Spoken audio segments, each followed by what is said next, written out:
Niat ekspor udang ke luar negeri gagal total, malah bikin Cikande jadi terpapar radioaktif. Kok bisa?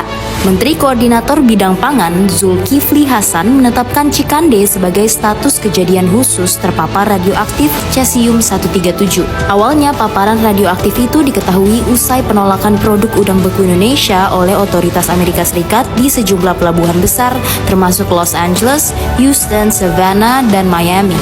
Karena pas dicek, udang-udang tersebut ternyata tercemar zat radioaktif cesium-137.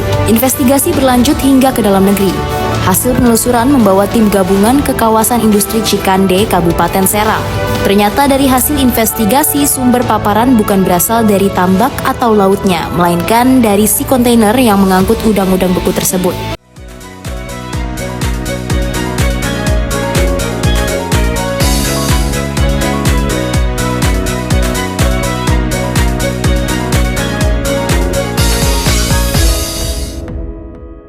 Baru-baru ini, pemerintah Amerika Serikat menarik sebagian udang beku asal Indonesia karena dugaan kontaminasi radioaktif jenis cesium-127.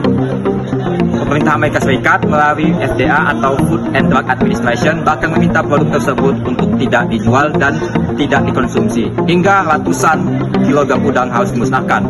Berita ini tentu mengejutkan banyak pihak dan menimbulkan kekhawatiran tentang keamanan pangan produk laut Indonesia.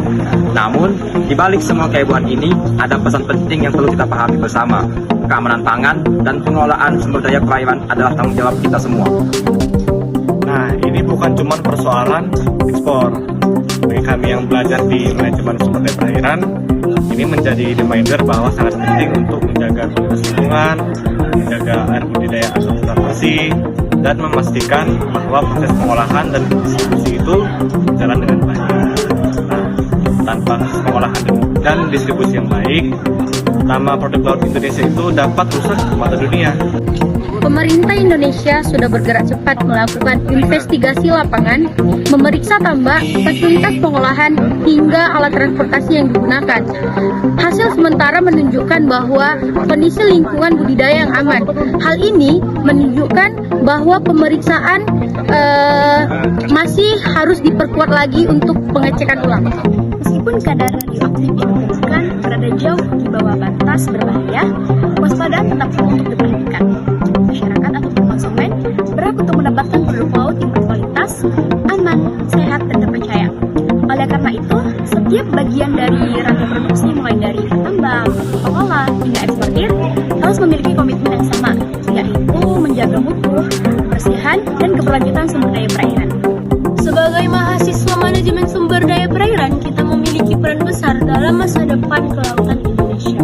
Kita dituntut bukan hanya memahami ekologi dan budidaya, tetapi kita juga harus menciptakan sistem yang transparan, bertanggung jawab, dan bebas dari kontaminasi. Dengan pengelolaan yang baik, maka dipastikan hasil laut Indonesia akan tetap menjadi kebanggaan bangsa dan aman dikonsumsi masyarakat.